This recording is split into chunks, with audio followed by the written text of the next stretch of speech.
еще одна плановая пересадка небольшой орхидеи без названия, есть только номер, но это должна быть бабочка.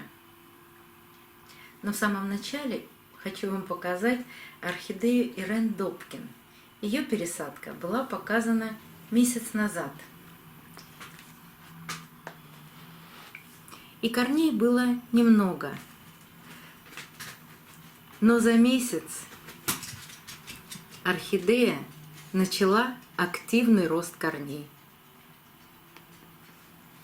Покажу со всех сторон.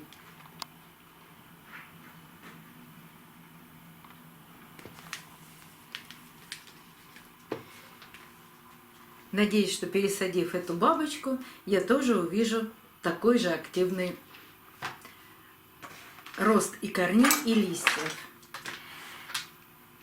Эту орхидею я приобрела прошлым летом в Краснодаре. Ссылку на распаковку этой орхидеи и еще многих я оставлю плейлист в правом верхнем углу экрана и под видео. Если вам интересно контакты этого продавца, под теми видео есть все контакты.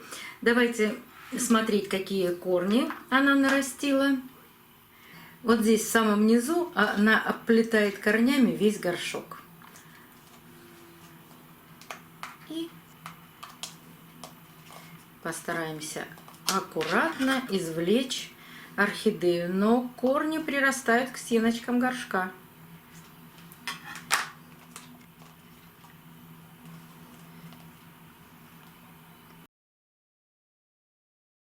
Но все-таки нам это удалось. Есть маленькие растущие корни. Есть корни, растущие от шеи. И посмотрим, что находится внутри мохового стакана.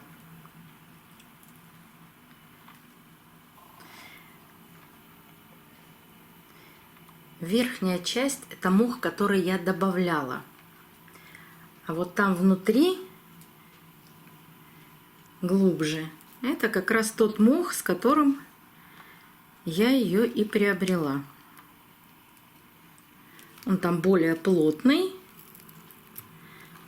И, как всегда, сейчас узнаем, есть ли там корни внутри или нет.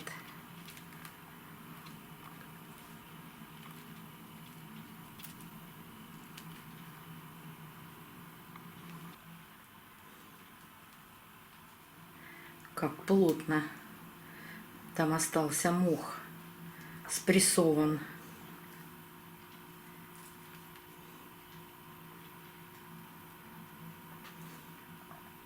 Да, есть какие-то светлые корни. Вполне возможно, что они здоровы. Но есть и гнилые части корней.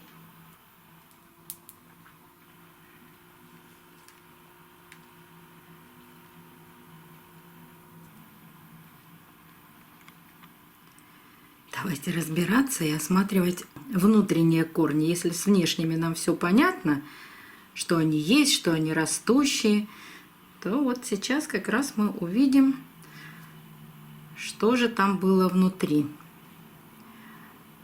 А вот я вам сейчас покажу.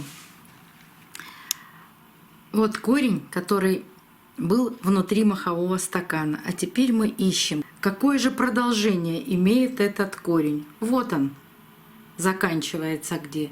То есть корень прекрасно рос внутри мохового стакана и вот так закрутился в самом низу горшка. Я думаю, что эти корни могут иметь такое же начало или продолжение. Но вот этот корень, конечно, основной. Это маленькие корешки, которые были внутри, но они здоровы.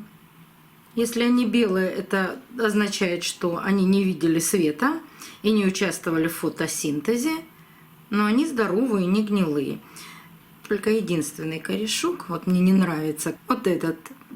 Кажется, что в самом конце он здоров, но вы знаете, и даже вот эта коричневая часть, она плотная и не гнилая, просто цвет такой. Здесь даже убирать ничего не надо. Кстати, если внутри махового стакана остались отличные корни, то вот этот корень стал сухой, гнилой, водянистый. Вот его я и отрежу полностью.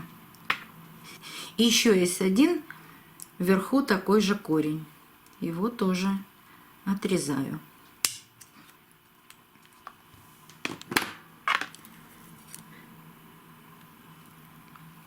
Старые чешуйки от листиков и корней постараюсь сейчас убрать пинцетом. Они не нужны, они всегда мешают росту новых корней.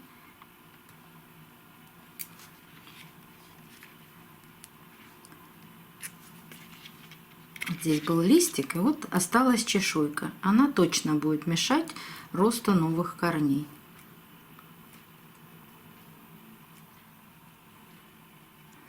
Но в остальном все неплохо.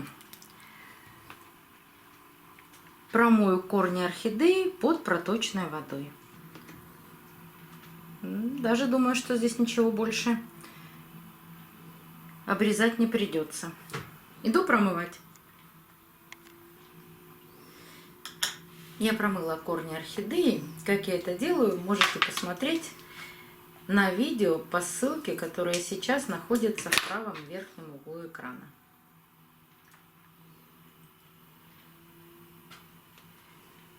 Остались маленькие кусочки мха.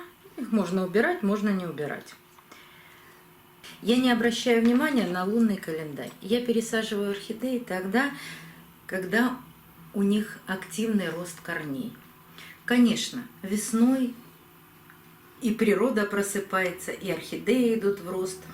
Но я могу пересаживать орхидеи и летом, и весной, и зимой, в любое время года, но только тогда, когда растут новые молодые корни.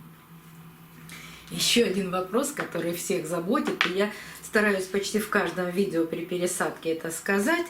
Почему вы сажаете сейчас в кору?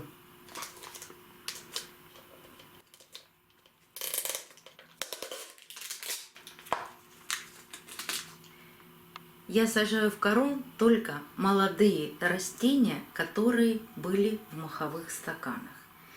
Для того, чтобы у меня была возможность показывать вам, как растут орхидеи в керамзите, как они растут в коре, и сравнивать рост этих орхидей. И каждый раз стараюсь сказать о том, что в керамзит мы сажаем только взрослое, здоровое растение. Горшок двойной, 1 литр. И, конечно, такую малышку я пересажу в кору. Использую вот такую кору. Это не реклама, мне очень нравится эта кора и качество этой коры. Для таких малышек я использую кору фракции 8-13 миллиметров. Очень мелкую кору. Вот написано здесь какая фракция.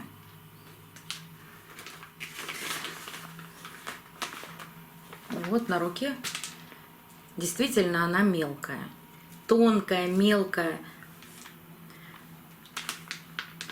Эрен Добкин посажена точно в такую же кору. И не могу сказать, что она сильно влагоемкая. Нет, она же обработана.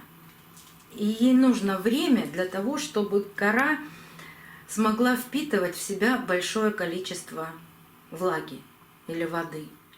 Пока она еще не стала влагоемкой. Орхидею придерживаю по центру горшка. Ну, посадка просто моментальная. С этой стороны сухую кору насыпать в горшок.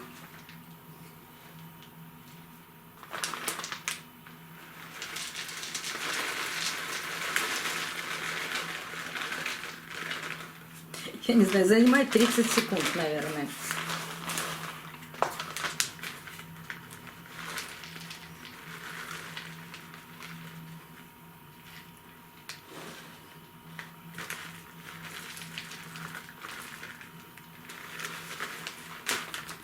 И с другой стороны. распределить ее равномерно постукиванием по стенкам горшка и еще немножко присыпать корни.